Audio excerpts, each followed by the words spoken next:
And tonight on Joy News Prime, over 1 million children from primary to secondary school have dropped out of school. We'll break down the 2020 Ghana Education Service fact sheet and also look at the ICT education in Ghana. The reason why they don't know the scanner, actually, the scanner, they're supposed to see it physical, but because of we don't have it here. Squatters along the Kwame Nkrumah interchange resist attempts to confiscate the alcoholic concoctions as the AMA stormed the area to enforce sanitation bylaws. You provided any job for us? How then do you shut down the only thing that we're doing here? You will not shut anything down unless you kill all of us. We have more on our Clean Ghana campaign. A broken bridge causes outrage in Okrase in the eastern region. Families separated and economic activities brought to a standstill. From A to Z.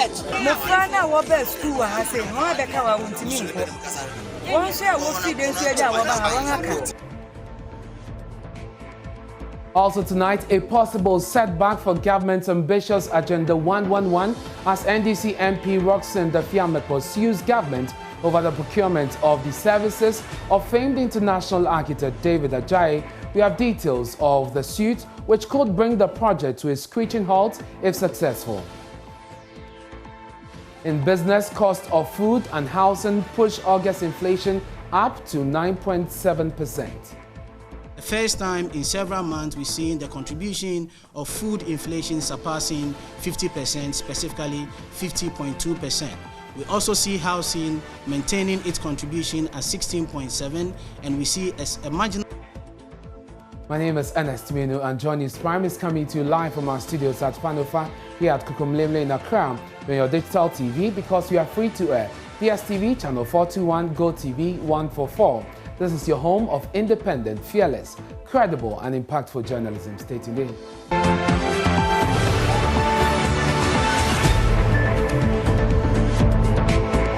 Hello again, many thanks for joining us. Public health officers of the Accra Metropolitan Assembly AMA have confiscated and destroyed several bottles of self-made alcoholic concoctions, popularly called bitters. The beverages were being produced by squatters along the railway lines at the Kwame Nkrumah interchange. There, however, was a near fisticuff as the squatters resisted efforts by the AMA officers. They will not allow them shut down these illegal outlets. My colleague Manuel Cranton is back on the road with the Clean Ghana campaign and now reports.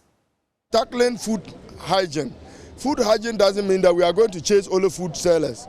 Any environment, whatever business you are operating that is likely to have any relationship with edible food, we are tackling you.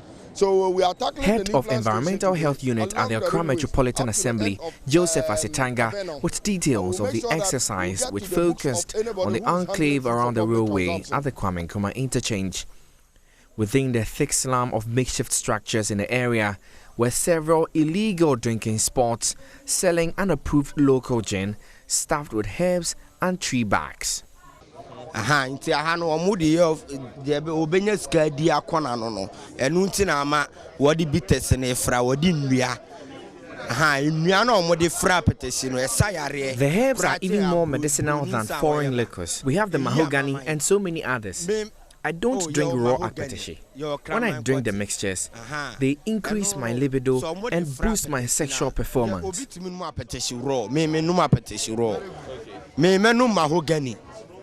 Mahogany na me menom no eno no ebia sabi na me fa me bo ne ncheme me no obada na mo problem a me nom kraman kwatena eno no etimi ma me strength.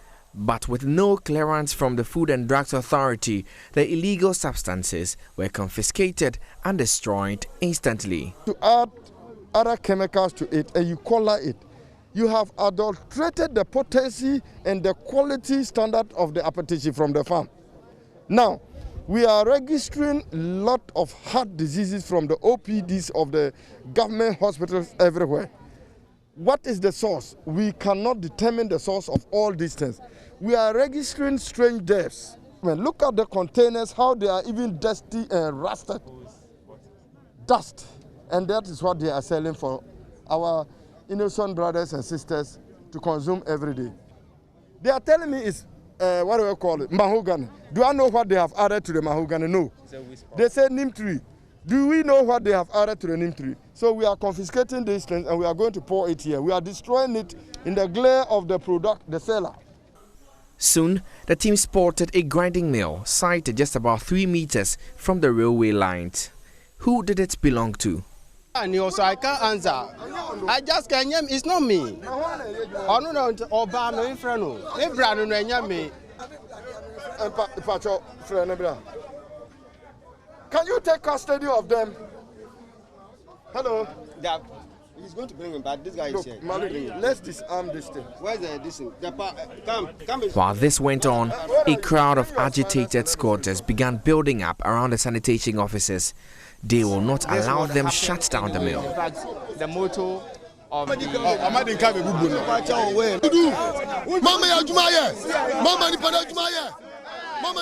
You provided any job for us? How then do you shut down the only thing that we're doing here? You will not shut anything down unless you kill all of us. In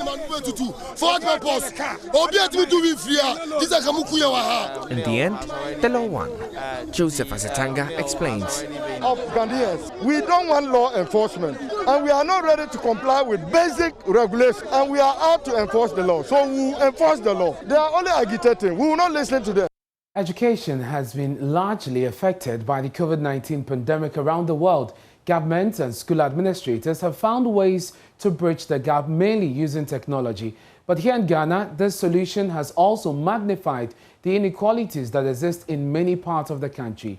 The United Nations Education, Scientific and Cultural Organization, UNESCO, is urging stakeholders in the education sector to narrow the digital divide in terms of connectivity, infrastructure, and the ability to engage with technology. We'll bring you a playback of the situation in Pandai shortly, but first, a look at the over 1 million children who have dropped out of school, and we have put together this research by the Joy Research Desk. And so the data suggests that out-of-school population is estimated at, we have 610,000, 283,000 there, and 138. The yellow one represents those who have dropped out of primary school.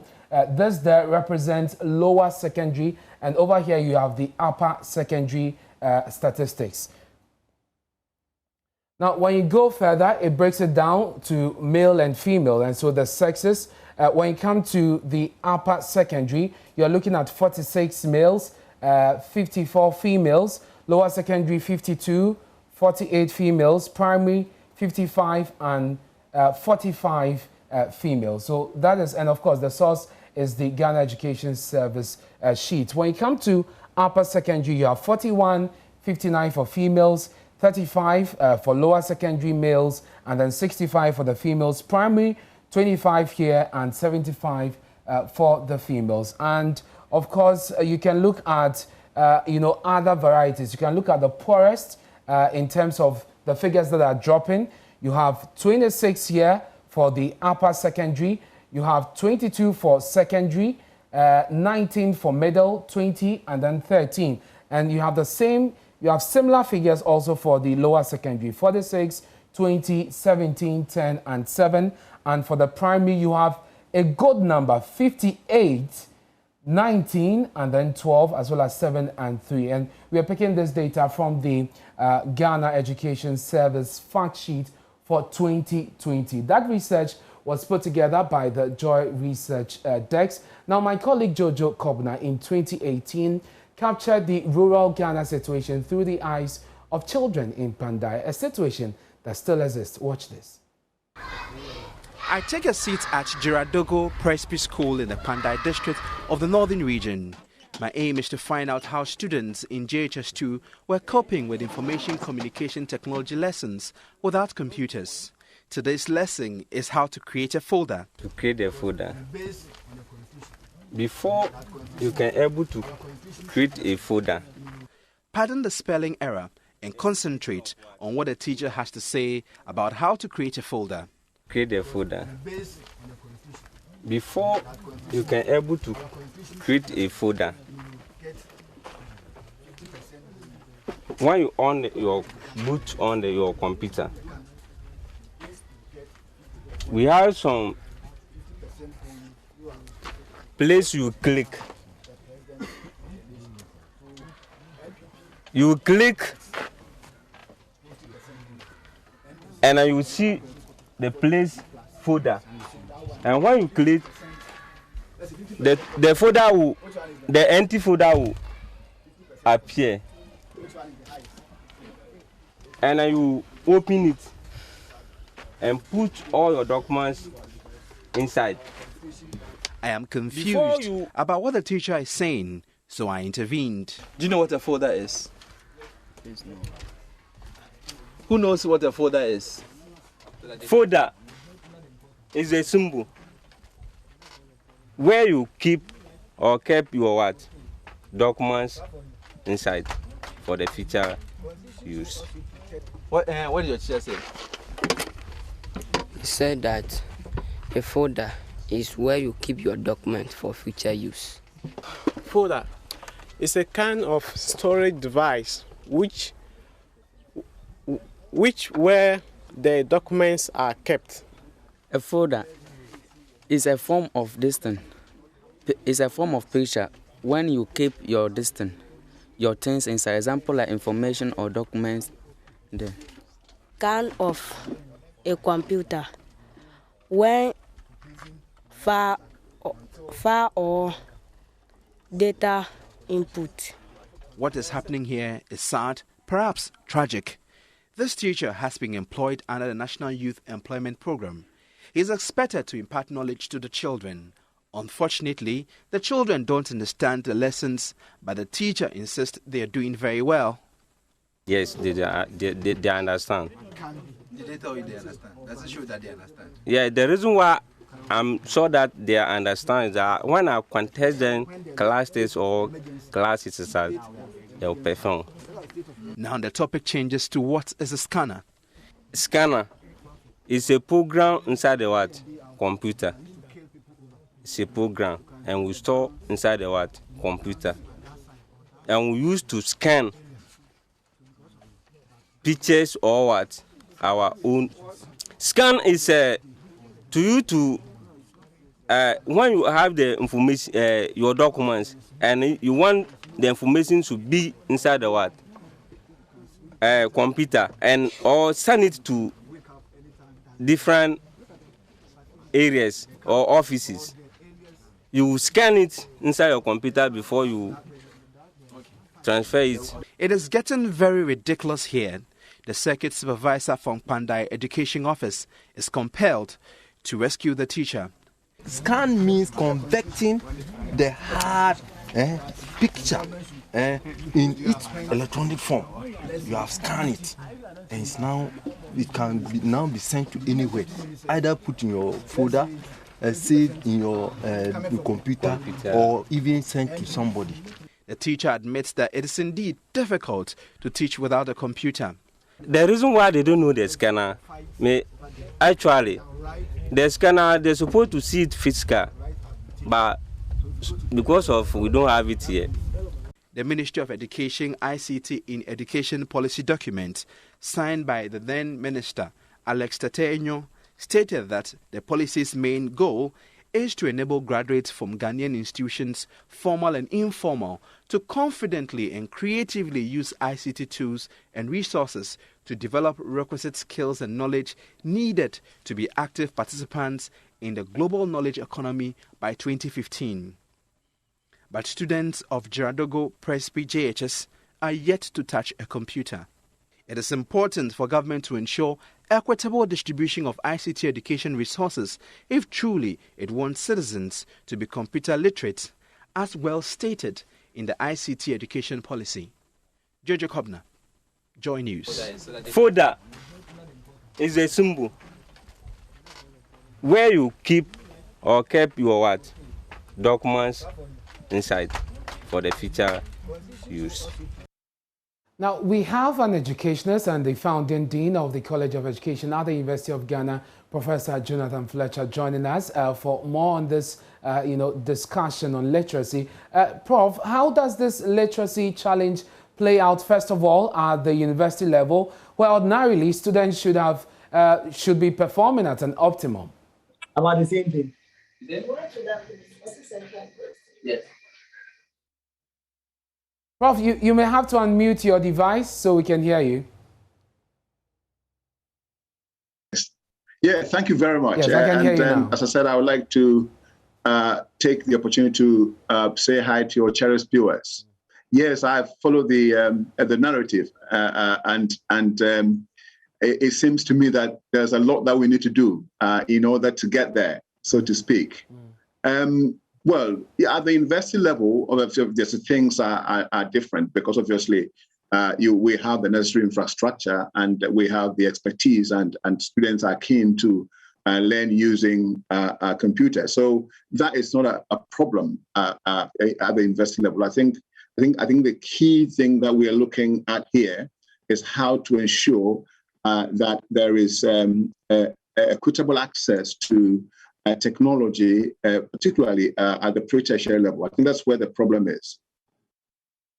And it's interesting, this year the COVID-19 pandemic has obviously exposed the lapses that we have in our education system, and UNESCO is urging stakeholders in the education sector to focus on narrowing the digital divide. You at the University of Ghana deployed a lot of technology in reaching your students, but what has been your assessment of how bad the situation is countrywide? Well, countrywide, I mean, just as I said in my opening statement, that we do not have difficulties or challenges in the university. I don't think it's only in our university. I'm sure at the tertiary education level, various institutions are doing their utmost best to make sure that they get people or students to learn, virtually, as it were. And so the issue that we always have to consider is the access to these technologies. Not every student that will have access that easily. And in that sense, there are a number of things that have been put in place to ensure that students who cannot get easy access have the opportunity to do so. But again, as I said, at the university level, it's not very difficult because on campus, for example, students who do not have the devices have the opportunity to go to various ITC centers on campus and use the devices. So as I keep saying, the issue that we're talking about is as a nationwide problem will be outside the tertiary institutions. I think the main difficulty or the main challenge we have are getting, or challenges that we have are getting the facilities or the infrastructure to various educational institutions, especially at the pre-tertiary institution, to make sure that students have easy access to technology one way or the other. That is the challenge. Very well. And that's what we need to look at. Prof, kindly hold the line for me. We're joined by the Deputy Minister of Education, Reverend Intim Fojo. Thank you very much, sir, for your time here on Joy News Prime. Now, we pulled out some statistics from the Ghana Education Service that suggests that over 1 million children drop out of school. There have been a number of factors attributed to this, but obviously the challenges they encounter at the school level is also to blame. The challenges we have with literacy is obvious. The outcomes are not desirable. What is government doing to tackle this? Good evening, and thank you very much. Good evening to Prof as well and to our viewers. Today is World Literacy Day, and just as it's a global concern, literacy is a global concern. Reports from World Bank indicate that globally, 53% of children at age 10 are not able to read for understanding. And that is in all low-income countries, including Ghana. And even in poorer countries, it is 83%. This data was pulled out before COVID. So with the advent of COVID and with global learning losses, if this test or this research was conducted today, I believe that the figures will even go up. But the concern for us as a country and as a ministry is to be able to address our literacy challenges, is to be able to address our learning poverty, which is the 33% of our children at the age of 10 not being able to read. Language is very essential in education of every child. Whatever subject that a child will be taught, whether social studies, whether mathematics, whether technical skills, whatsoever it is going to be taught in a language. And in our country, English is the language of instruction. So it's important that at the very, very basics, at the very early grade, we have interventions to tackle literacy. And that is why, in conjunction with the Ministry of Education and GES, in conjunction with USID Learning, we have undertaken a number of phonics-based interventions. One of it is early grade reading program, which targeted initially 7,200 schools to ensure that, as the language policy of the country is, at the early grades between KG2 to P3, they are to be taught essentially in the Ghanaian language. And then as they get to P4, we transition into English. But for you to have the transition done effectively, you need to have a very solid foundation already in the local language. And so there's been a lot of interventions, learning and teaching materials have been done, training done for that intervention to be that has been already delivered for 11 local languages. But now we are going into transition to English language. And as we are preparing our early grades to be proficient in English and to improve their reading performance, we have to pay attention to their phonics, both in the local language and English language that they are eventually going to be transitioning to. But so what we have done, a program which we even launched yesterday, which is a sequel to early grade learning program, which is also a combination of that and our national reading radio program and transition to English, which we've combined the success stories and the lessons from that impactful program and taken it further. And we have themed it transition to English Plus. So if I'm to give it a step-by-step intervention, we are targeting for 5,425 schools, and we're going to be giving training to teachers. It's a phonics-based approach. So the first step we do is phonological awareness, to be able to train our teachers to teach the early grades how letters should be sounded. Then we move on to phonics, identifying letters in the sound. Then you move on to how to blend letters to form a syllable. So eventually we progress to a point where the child will be able to build vocabulary and even learn new words. So the progression here will be from letters to words to sentences. Then the child gets proficient in reading. Then we get to fluency. Then at that point, you can get the child to be reading effectively supplementary readers. So that is the intervention we are putting in place to ensure that before the child gets to age 10, averagely around primary 4, they should have very good reading proficiency, English proficiency, and so as at this stage, Reverend, just before we go on this one, so that is to tackle literacy. But this year, as we celebrate World Literacy Day, the UNESCO is asking government and various stakeholders to narrow the digital divide, which has to do with essentially access to technology to aid in education. What is government's plan in that regard? There's tremendous efforts in that regard. Ministry of Education has, at the outset, even reformed the curriculum, particularly at the colleges of education. As we speak, if you visit any college of education, our trainees have ICT as a compulsory course that they take. So these are the teachers that are going to be teaching our students. Having done so, we just last week launched One Teacher, One Laptop.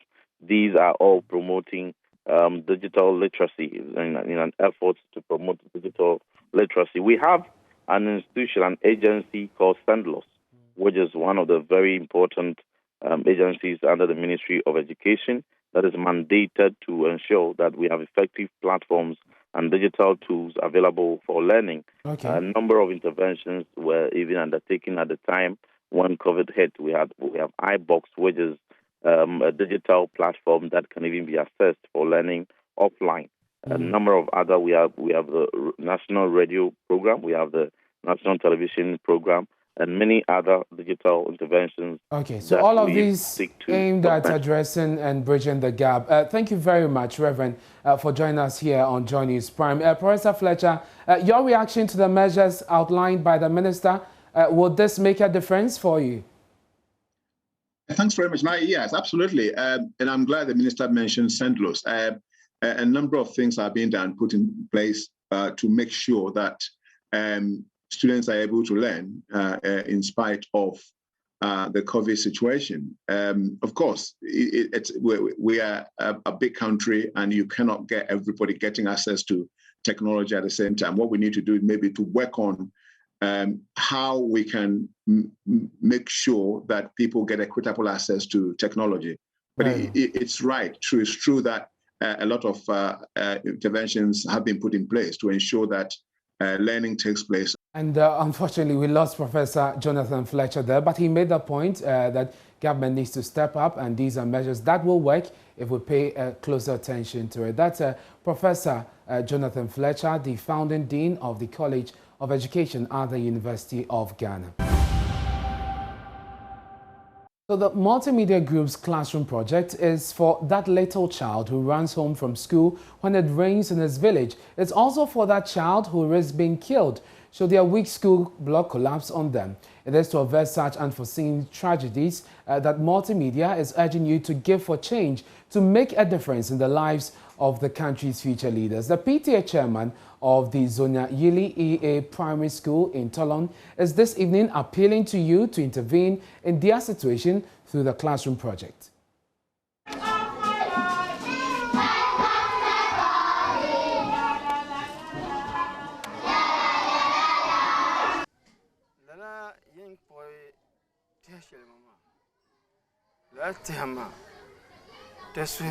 When you look at the school, the population is huge, and when you help us complete the project, it will enable the students to sit in small numbers, and teaching and learning will be effective, because the number of students in each class is overcrowded. It doesn't help teaching and learning. So if Joy News help us in completing the project, it will enable the children and the teachers for effective teaching and learning to go on.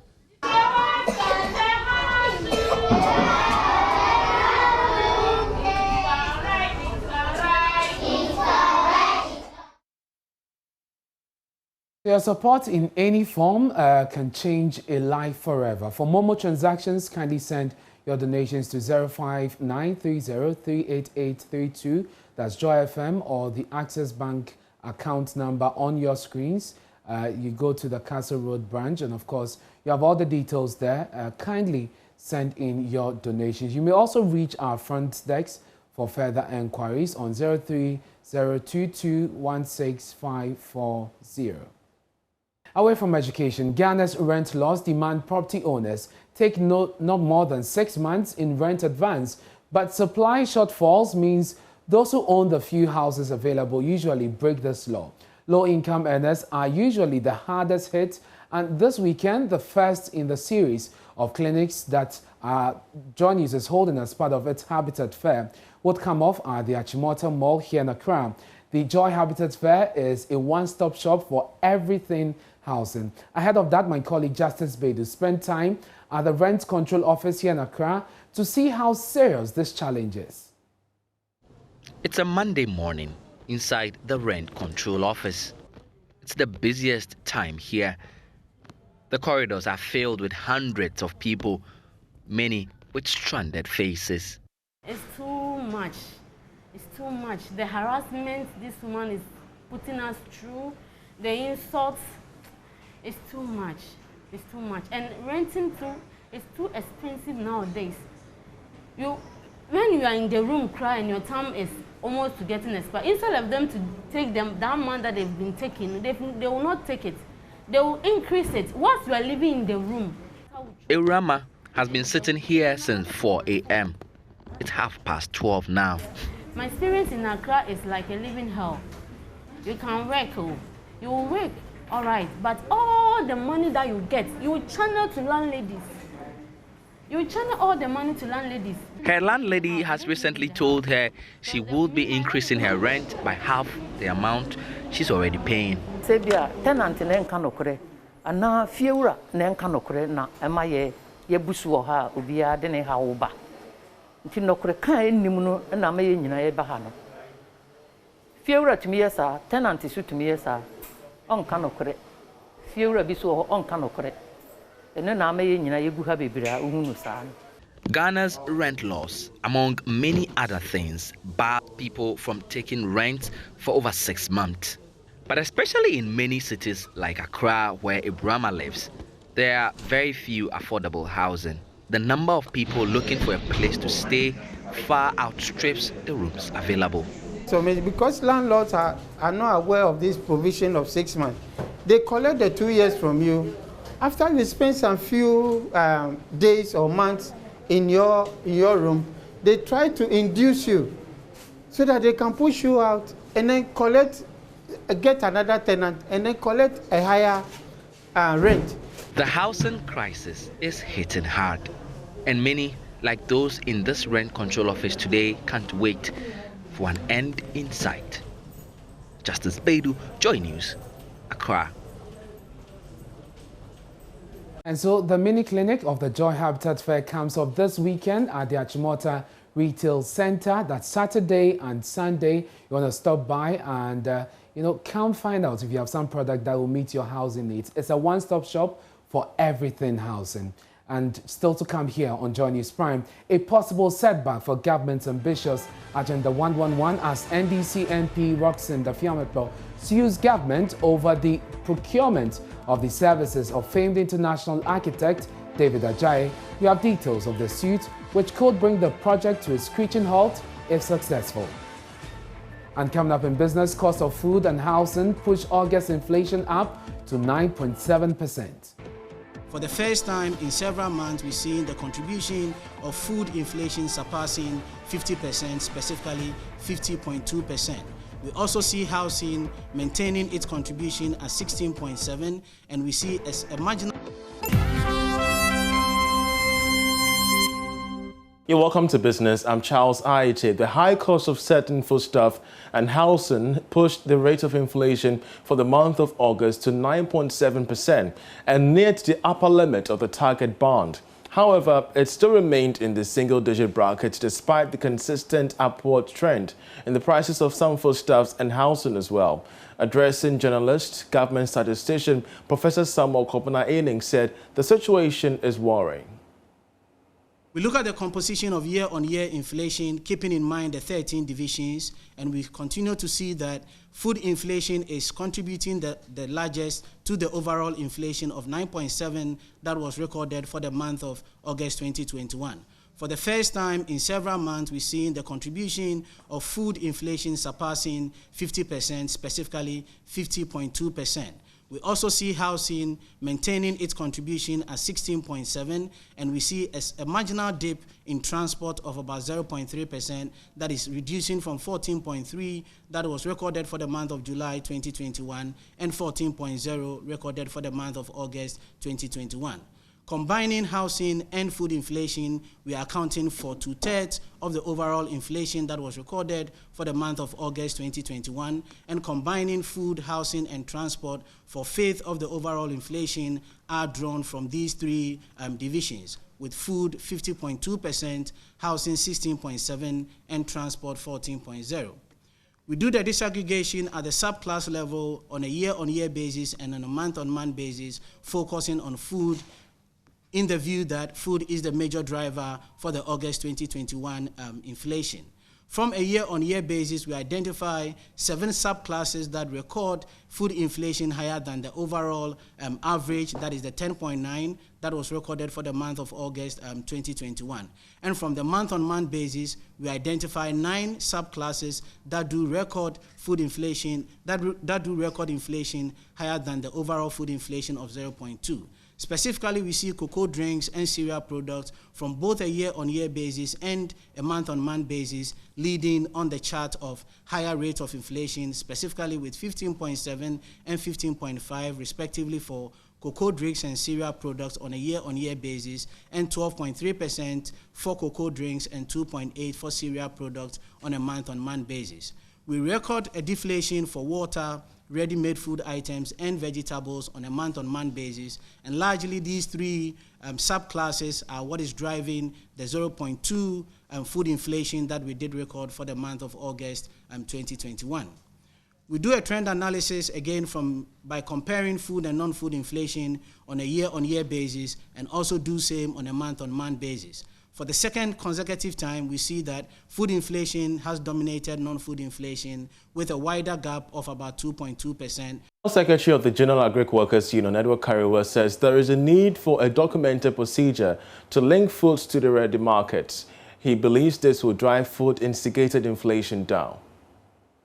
The basket, there are a number of things that actually constitute the food and the inflation, determine the inflation. And food is major. So if the prices of foodstuffs are going up continuously, certainly it will drive up inflation. And that is what is being reflected or is available for us to see. And I think that the statistician made it clear that it's a worrying situation and that this is not what we had expected. Particularly, it's not the case that around this time of the year, we have so much lack of food, and then culminating into food prices going up the way they are today. But when you look at the value chain, Mr. Kariwa, of course, there are some hiccups there. From the farm gate to the market centers, what exactly can be done to address this matter of the food production value chain once again, so that it doesn't build up to the cost? Well, we all know about these issues. We know that the roads to the farm gate is very bad. I am just in the north now. I've gotten stuck on the farms because I tried to go to the farms. Other people have also gotten stuck. Even the tractors, which came to try to bring us out, also got stuck. So the routes to the farm gates are very bad. And that'll be all for this segment of business. We have sports coming next this day. Thanks for staying with us. Time to bring you sport. I'm Hans Mensah Ando. Accra Hearts of Oak will play Club Industrial de Kamsa of Guinea in a single match on September 19 at the Accra Sports Stadium, with the winner of the tie set to advance to the next stage of the CAF Champions League. There is more in the following report. The organizing committee of the competition has decided that the match, which was scheduled to be played in Guinea this weekend, will not take place in view of the political unrest in the country. In a letter sent to the General Secretary of the GFA, Prosper Harris-Nado, on the situation, CAF quoted provisions of Articles 1 and 2, Subsection 1 of Chapter 13 of the regulations governing the competition, which stipulates that the following shall be applied. 1. In case of troubles, wars, forces majeure, and internal situations in a country that may affect the security conditions during planning of a match, the organizing committee may take the following measures. In 2-leg matches, both home and away, and 2+1, if the case concerns only one country, the federation will play its home match on a ground in another country, or single game to be played on the opponent's field. Where appropriate, the organizing committee will determine the match venue.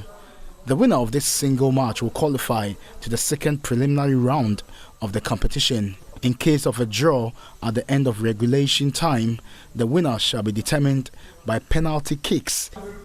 Now, the Ghana League Clubs Association has created a new competition in women's football in Ghana, dubbed the First Ladies Cup. The competition is set to kick off on November 21 this year. According to the chairman of Galka, Kujefiano, the idea is to honor the First Lady, Rebecca Akufo-Addo. My colleague Charles Macarius has the rest of the story. The maiden edition of this tournament was formalized by the welfare body of Galka. Ahead of the Independence Day celebration in March this year, Chief Executive Officer of Hazakis Ladies, Evelyn Insiansari, who doubles as board member of Asante Kotoko, called on Galka to introduce the First Ladies Cup in honor of the wife of the president, Rebecca Akufo-Addo. Galka is now set to roll out the first ever Ladies Cup in honor of the certain president's wife, after which subsequent competitions will honor wives of certain presidents in the future. As you are no doubt aware, the Women Legion of Football Clubs joined Galka a couple of months ago. And we are talking about gender balance. And since we have a match that we play for the president every year, it is proper for us to fix something in there for the ladies. We are using this as a rallying point. Women football has a lot to do for Ghana. We also have a lot to do to push them. And you need to know the doors you need to open to get those push for women football. The women, when given the necessary support, will bring in laurels just as the men are also doing. It is on record that Black Queens, the senior female football team, qualified for the World Cup long before the Black Stars. President of Galka also sees this initiative as a way of getting girls off the streets and as a means of rallying support for women's football. We believe that a lot of our ladies that we see now as porters, we see in the traffic lights, hawking. We believe that if they are given the necessary push, we will be getting more of the Alberta Sakis, Adwabayo, and the rest. Football can take them off the streets. Who knows? We may get the next Black Queen coach coming from the ladies that I've spoken about. So we think that the First Lady being through this competition will be try and bring our female or girl secondary schools together.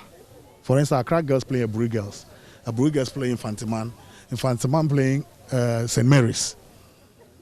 So we are using this as a precursor to rally support for women football, build it from the grassroots.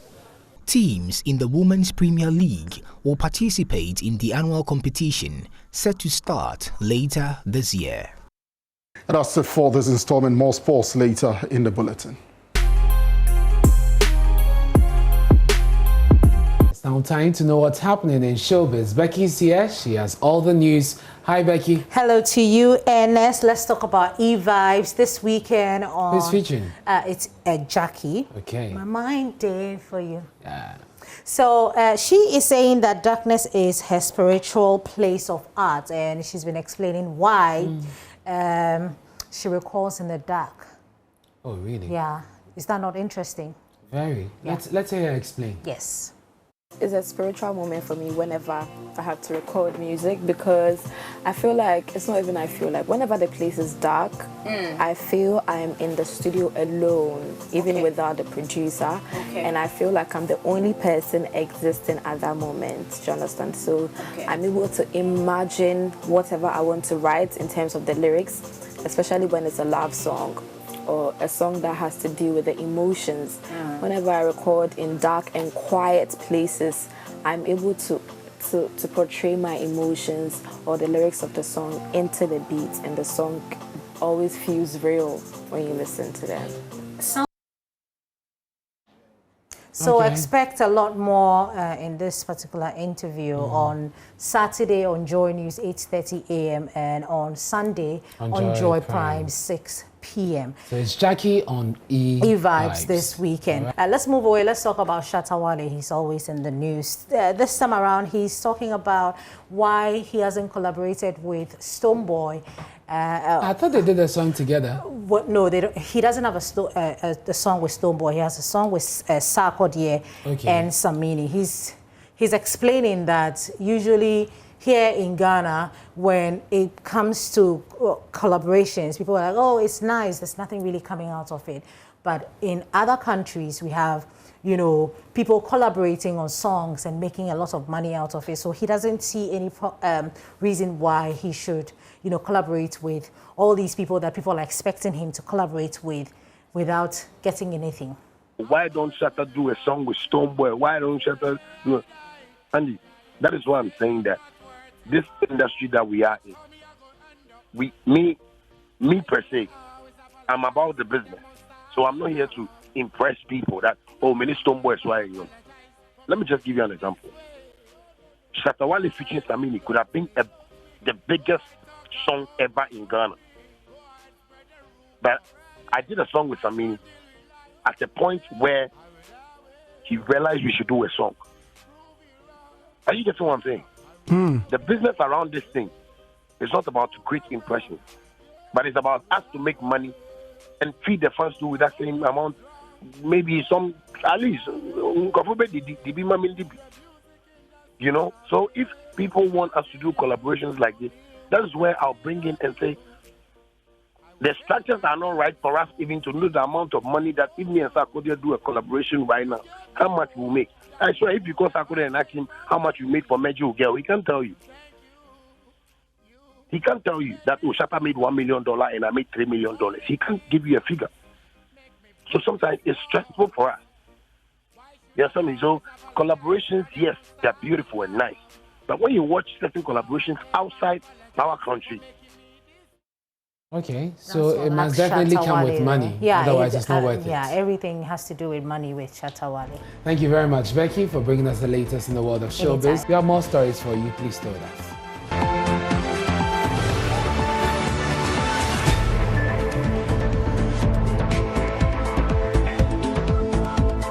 Other stories now, and Agenda 111 risks being brought to its knees as government is sued over an alleged procurement breach in the award of a contract for the construction of the hospitals across the country. South Down MP Roxanne Nelson Defiametbo, in a writ filed at the High Court, says government ignored procurement laws when it awarded the building design contract to Ajayi and Associates and wants the courts to declare the contract null and void.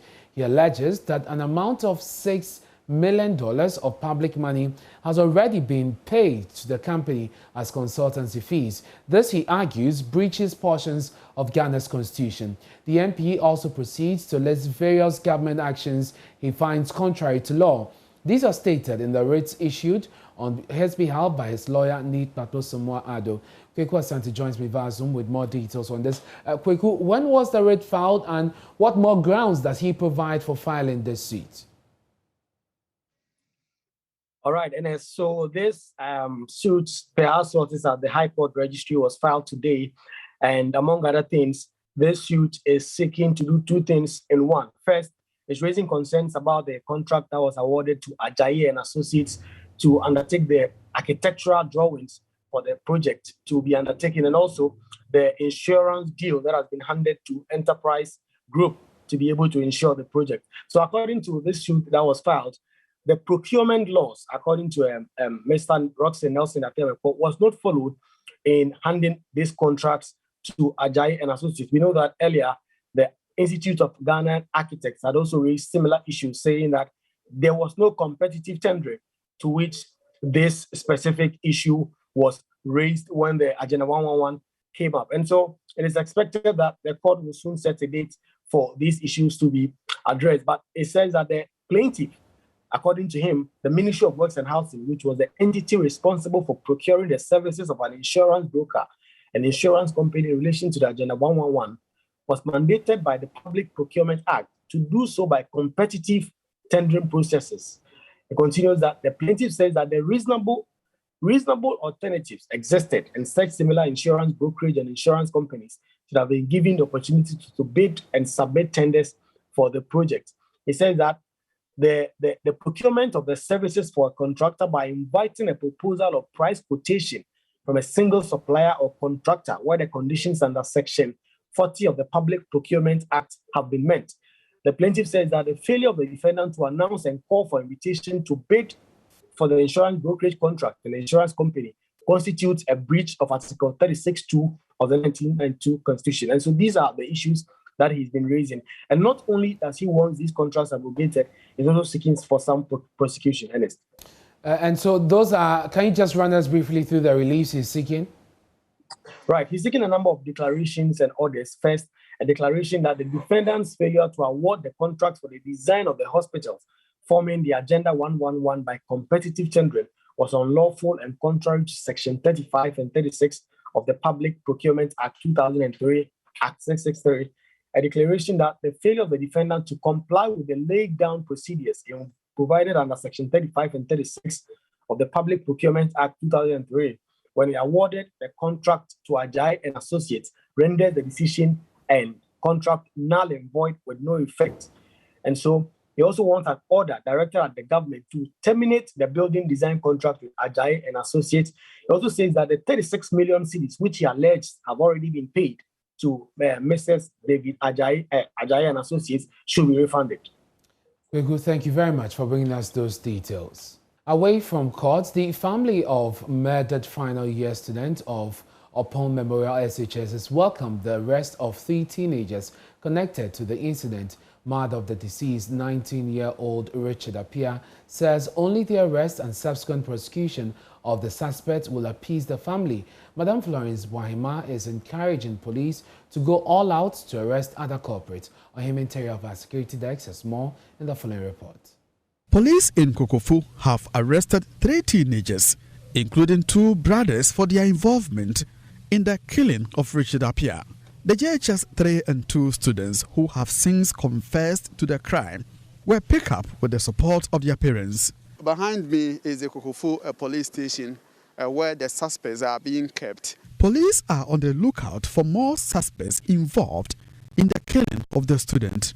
Yesterday we had 3. One of them confessed that he was the one who threw the broken bottle at the guy.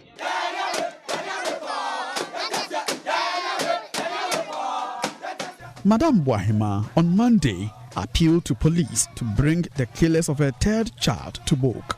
But she's satisfied at the current development. Meda police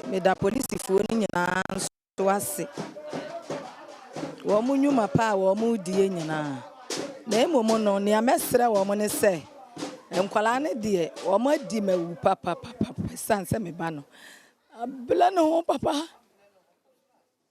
Blackula no ye, Tisanyamia Yadom. I know woman sasso, woman dear, woman muame, woman fankulan and family, quite so mammy, so my command Tommy, Yami Banner would dear.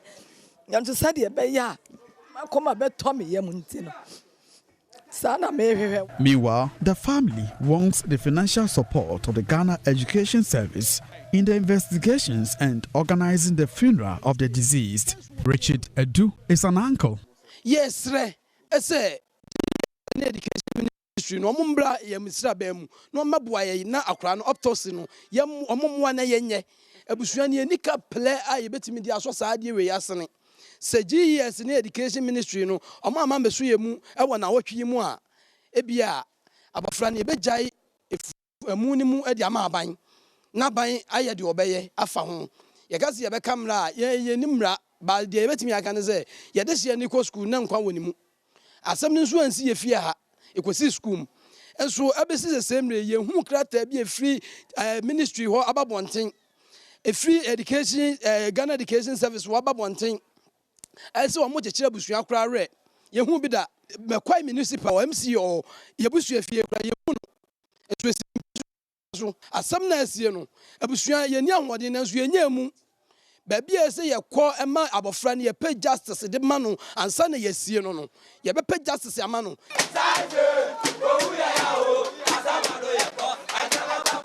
From Kokofu, for News, Ohim Interior reporting.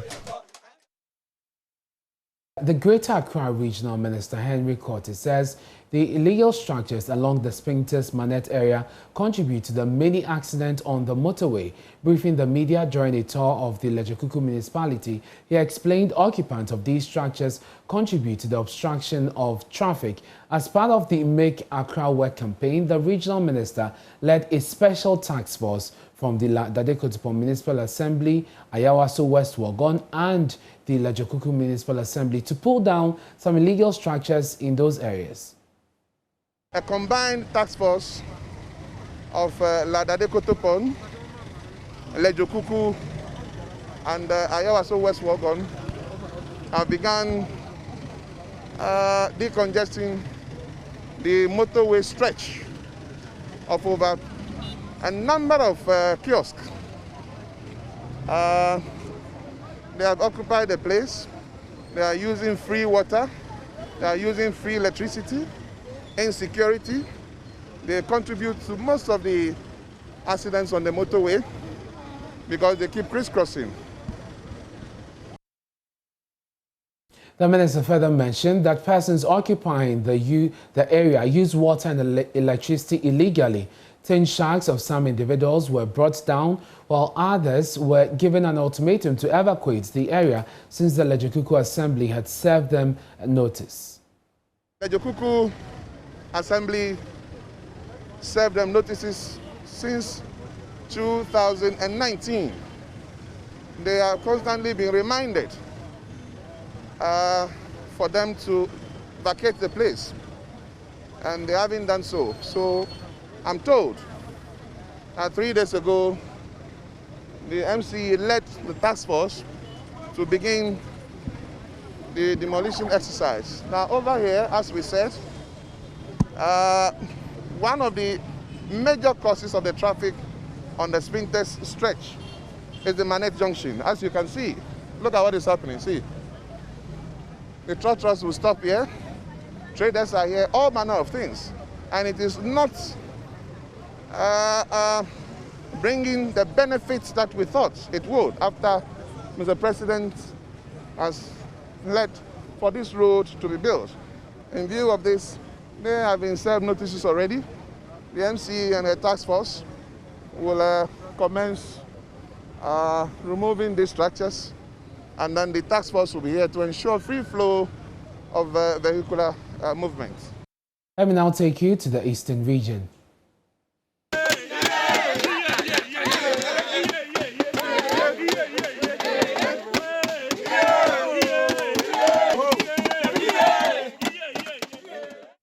Those are angry residents of Okrase and Domiabra in the Krampim North Municipality protesting government's failure to fix a broken footbridge in that area. The footbridge was constructed in 1903, which served communities, 11 communities in that municipality. But now they have been cut off following its collapse. Traders who relied on the bridge to cart goods and services say their source of livelihood is under threat. The collapse of the bridge is also affecting teaching and learning as school children are unable to go to school. Infuriated by government's failure to fix the footbridge, residents stormed the street clad in red. Correspondent Kofi Sian spoke to some of the protesters.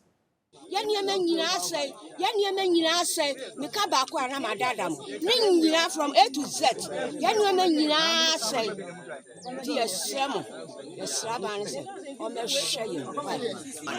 Mufana wabe school wa hase no beka wa wontimi nko won so e wo feed nso e dia wo ba ha won aka ana nsu ni so fa na 20 no nsu ni ba fam kra wo mu na ba ne se bia wo be possible means bi kra na wo di etwa asemfo e wa chi wo nyina nso aka wo ri nya antinental care apemfo ayarefo ye wa kokra bi wa friend kan me brother Penny George oyare Sani obeye odene beko no aye asem kese amaye. And then 3 days I walk up in for be wheelbarrow mu na de no to ya ambulance e kura ho ambulance ne wheelbarrow e bedu nso na no ya ne yakagina ho bridge abu ya de ne deche sa de no kofie bi e kodu ya anyanya me na boa ya nkohwere no nti yesra ba ne so mbeboa. Assemblyman for Okrase Charles Edu Asino tells Joy News all efforts to get government to fix the bridge has fallen on deaf ears. I strongly believe, sir, Bibi or Honoma, me a Jojo.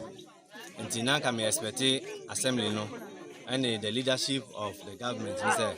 And even in the assembly to one, and Yemisha community, Nayan Chrom, or Quaya, or my day, Afaso, I on Passa on the fix it, regional. Na no na yɛntimi ne community ne share on time due to busy schedules ɛwɔ mpɛfo no ho. Ɛno na ama community members no say say ne saa nti mo mba idea ɛne ɛsɛ yɛti tesukɔkɔ ɛde kyerɛ aban no. But then ɛyɛ wɔn constitutional right sɛ wɔn timi ayɛ bibi sɛ nti no there is nothing wrong with it. Asɛm man say sisi a wɔn ka wɔn asɛm yi ɛbɛkɔ so abɔso dawuro nkosi sɛ nimanim ya no aban ɛbɛhwɛ na yama wɔn temporary way out.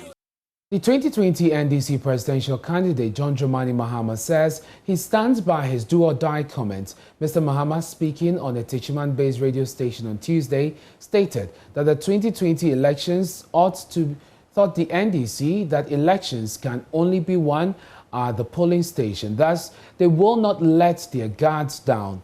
Prior to the 2020 polls, Mr. Mahama and President Akufo-Addo committed to a peaceful election. The polls, however, turned violent in some collation centers, resulting in the death of 8 Ghanaians and injuries to many others. There's more in the following News Desk report. But ladies and gentlemen, we are optimistic. In the face of similar doubts in the past, the NDC's John Dramani Mahama, despite expressing fears of possible violence, committed to peace prior to the 2020 polls. My name is John Dramani Mahama, and I stand for peace. We in the MPP want a credible election. His competitor, Nana Addo Dankwa Akufo-Addo, also swore to ensure peace. Pledge of the peace, unity, and safety of Ghana will be our primary consideration. Observer groups described the election as generally peaceful, but violence at some collation centers resulted in the loss of 8 lives and injuries to many. I saw one guy lying down here, so I came to him. Blood was oozing from the nose and the eyes. At that time, he was breathing very slowly. The Techiman South constituency was an electoral area of concern.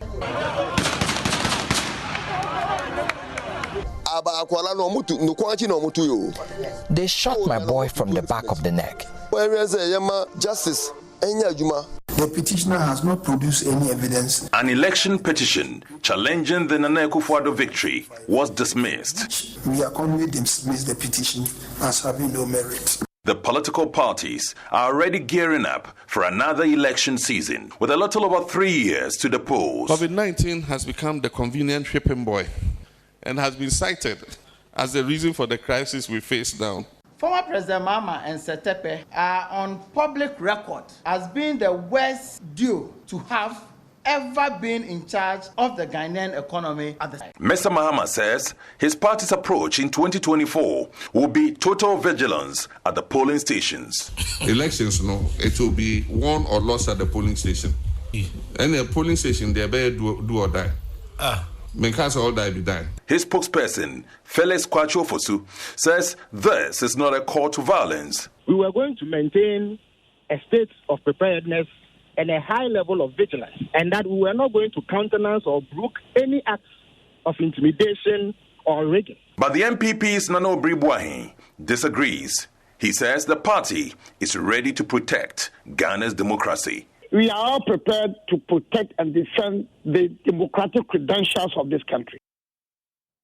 Political analyst Dr. Kwame Asah-Asante says Mr. Mahama's comments are inappropriate. He believes it is time to have an independent body that checks inflammatory comments by politicians. Election is not a do or die affair. It is not. It is not. It's a context of ideas and a context or a referendum of our work. But if you look at it, the statement, is it different from or die be die? This is not a new idea, all right? And the two statements are absolutely not correct. So it tells you that there's something wrong with political communication as far as these two statements are concerned. Well, Mr. Mahama has been speaking on the matter yet again, and he says he simply used an idiomatic expression. He touched on the subject at Sunyani Bay's Moonlight FM.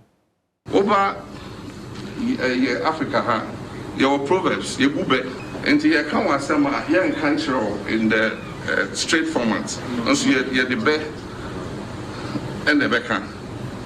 In English, your idiomatic expression. Omo school in terms say idiomatic expressions as here.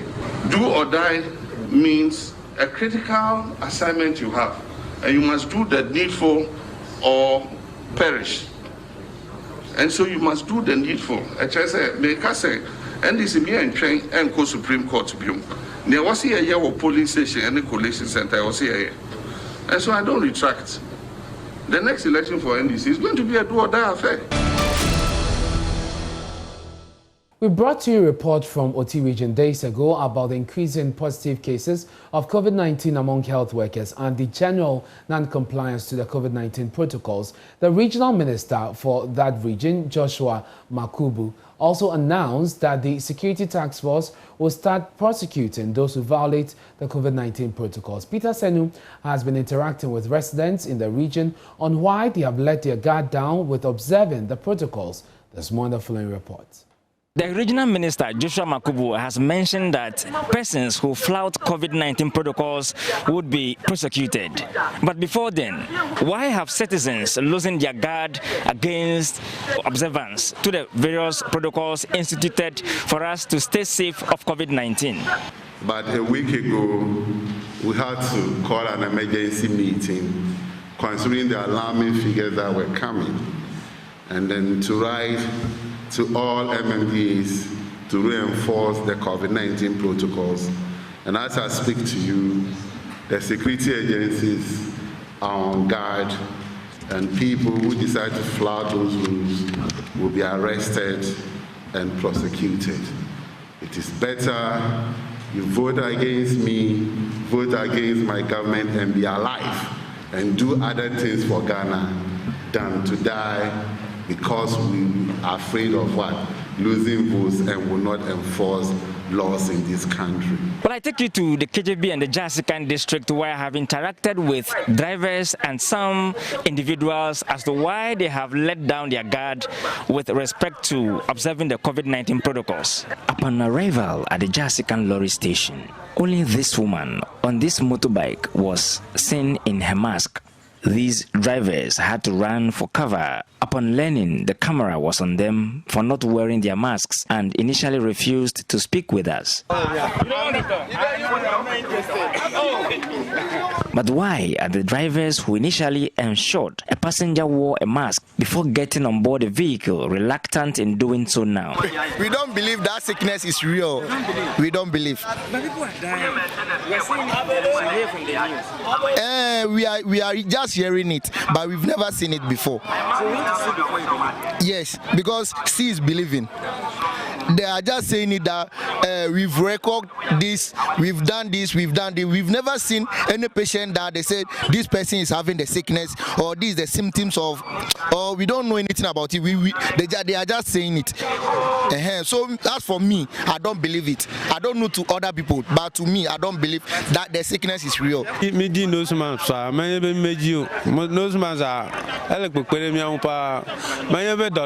nose mask is good and can protect you from other infections, but I become breathless anytime I wear it. Now I can breathe well.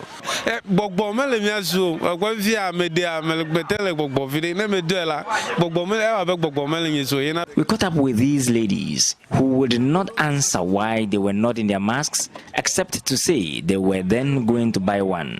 Not because of anything. Now before you are going to buy it. Now before you are going to buy it. Some people, we must also mention, are keeping up the mask wearing protocol. I've been talking to them about the masks, but some of them will tell you they don't feel free if they are in the mask, and it is very bad. As we are talking now, the sickness is still on. I will beg you to help me to tell them that they should start wearing it, and it is very important. Tiredness in wearing the nose mask was one recurring reason for non-compliance among residents. But we are tired of putting it, that's why. I have my nose mask in my pocket. But it's not pocket mask, it's nose mask, so why are you not wearing it? The whole thing is relaxed, so I have the vaccine, so. It's relaxed? Yeah. So you've taken your second jab, yes. So you think you are safe? Not 100% safe, but I think I'm better off than those who have not that. I know of that theory, but you cannot be in the mass all the time, you know. But you're in public space. Well, that is correct, but I feel that at times I do it, yeah. We also found out from the drivers what they made of the minister's directive. That one there, when the time comes, we will see what to do. But right now, we don't have anything saying about it. You're watching Johnny's Prime with me and Asmini. We're taking a break. On Worry Time, we have more business stories for you. Don't go. Yeah, welcome to business. Ghana will have to pay more interest to investors if it goes to the international market to borrow to finance the budget. According to the head of finance at the Valley University, Dr. William Supra, the country's balance sheet is weaker because of the very high debt. He's been reacting to the international ratings agency Moody's assessment of Ghana, which kept our credit score at B3 and our economic outlook at negative. I mentioned that 80% of especially the money that we have borrowed have gone into expenditure, and they are not, let me put it, recurrent expenditure, paying salaries and the rest. Government must make sure that once the revenue mobilization goes up, we put in a lot of strategies to reduce the excesses in making unnecessary payments. Though we have the Financial Management Act, which government must follow in making payment, but we see that there are some loopholes. So government must strengthen the hands of the Financial Management Act and make sure that we do the full implementation. Recently, we've noticed that, I think it was also Parliament mentioned it, some of the government agencies and schools or institutions do payment outside the Financial Management Act. And the Financial Management Act put a system in place where all payments are done according to budget. But we see that this is not strictly followed.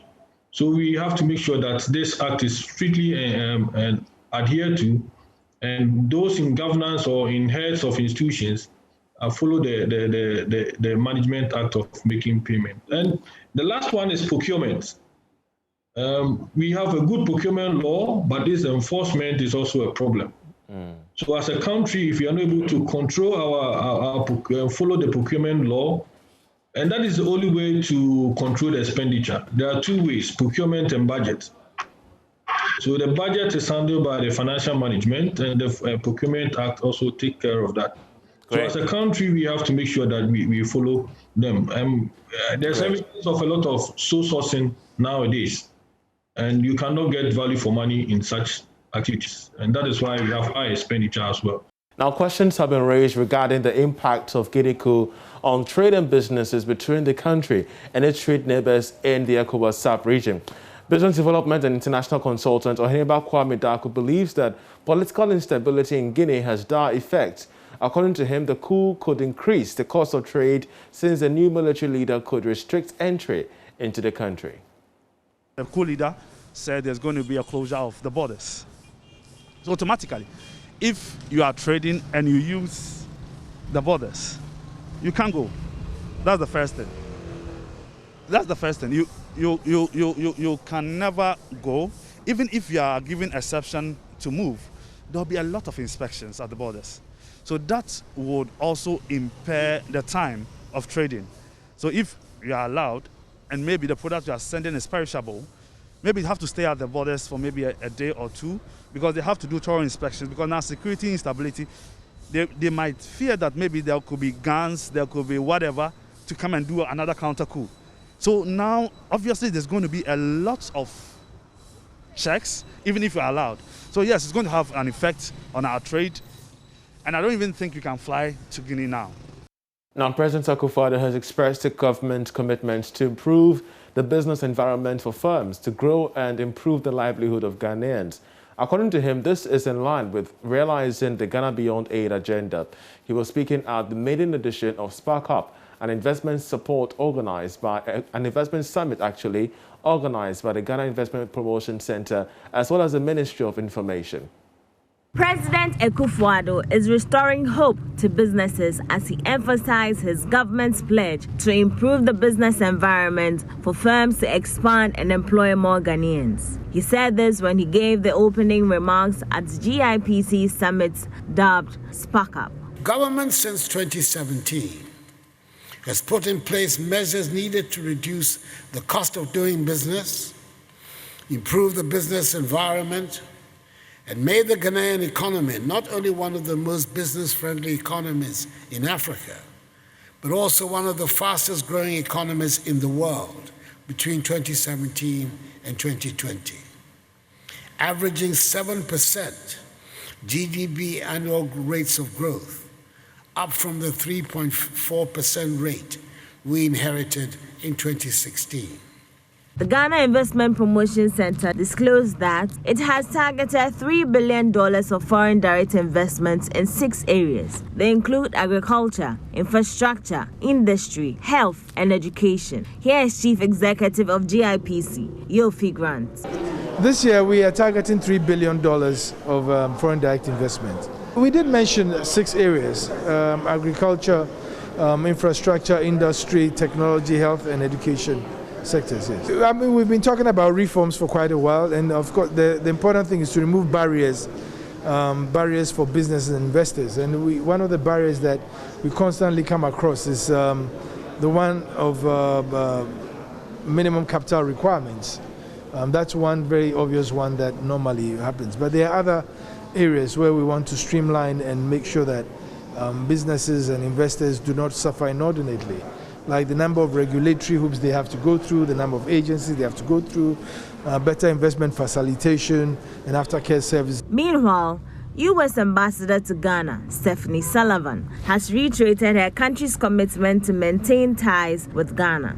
She indicated that Spark Up is a good initiative to help investors get updates about the investment environment. This is a great opportunity for those who are participating to get kind of a status report on how the investment figures have progressed over the years, including how Ghana has continued to sort of fight through the pandemic and to continue its emphasis on direct foreign investment. The United States is very keen on increasing two-way trade and investment with African countries, and Ghana is, of course, a very important partner in that area. And that's how we end business. We'll leave you with a summary of international business. Secondly, Hazaka's ladies, Yusuf Basigi, is confident his team will make Ghana proud in the Maiden CAF Women's Champions League. Treble winners will represent Ghana in Egypt, where the tournament will be staged. There is more in the following report.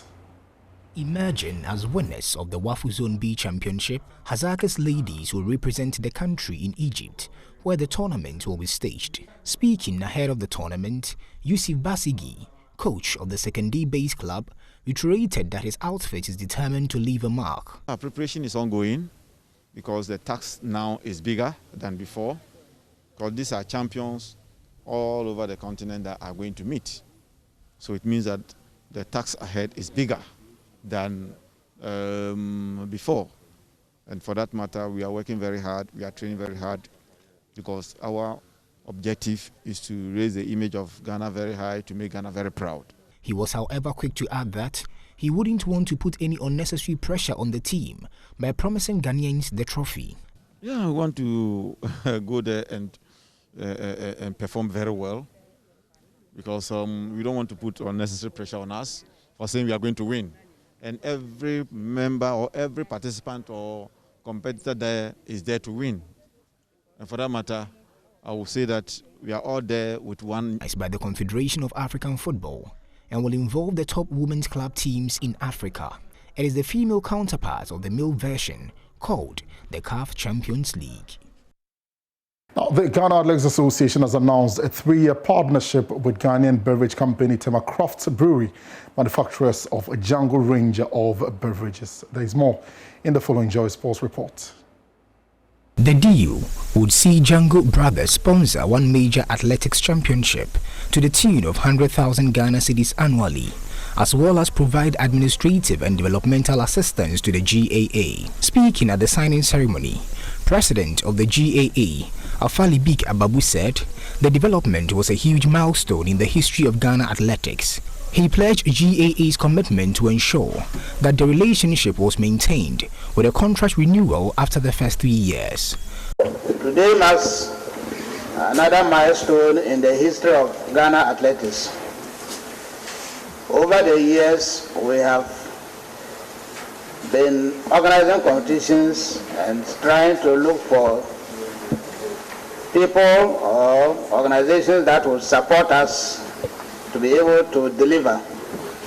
Now, fortunately for us, today we have Django Brothers in our midst, and after a series of discussions and negotiations, they have come out to support GA in our activities. Now, there is a partnership that we have entered into with them, and it's going to last for 3 years, which will be renewable after the 3 years, this championship. Now, aside the 1 year major event, they will also support the GA in its developmental activities, administrative activities, and then activities towards the development of our athletes, especially their preparations for international competitions, sponsorship to international competitions, and other activities that will. Marketing and Communications Manager at Django, Christopher Opara, said the company shared similar values of excellence, perseverance and optimism, hence the need to become partners for the growth of athletics. There is a lot of passion points that we share with the GAA, things like excellence, things like self-belief, especially when it comes to a sport like athletics. There are very fine margins that determine who wins and who loses in a sport like athletics. Imagine a 100-meter race is determined by microseconds. And it's just that level of excellence, that extra push of excellence that makes all the difference. And at TCB, we also strive for that same level of excellence with our products, with the level of quality, with the level of love and passion that we create these products with. I think that it's something that, it didn't take more than one meeting to be able to tell that we share so much values together. So we are very excited. As Mr. Charles said, we are a made in Ghana company, and we believe that no one is going to come and, pretty much do the things that we should be able to do, right? So it's all about walking the talk, and this is the first step towards that vision. We hope that this partnership brings us, a lot of good tidings, a lot of medals, and most especially a lot of great athletes from Ghana. The deal would see TCB partner with the GAA in a systematic approach to growing athletics in Ghana. As more sports at myjoyonline.com/sport. I am Hans Mensah, and that'll be it for now. And that's our show for tonight. Many thanks for your company. You find more stories when you log on to myjoyonline.com. Let us meet.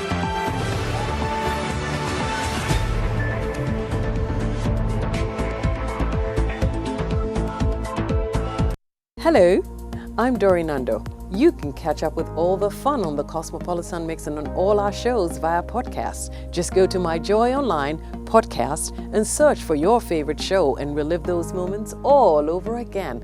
Only on Joy 99.7 FM, radio for discerning listeners. Super Hits Radio, Joy 99.7.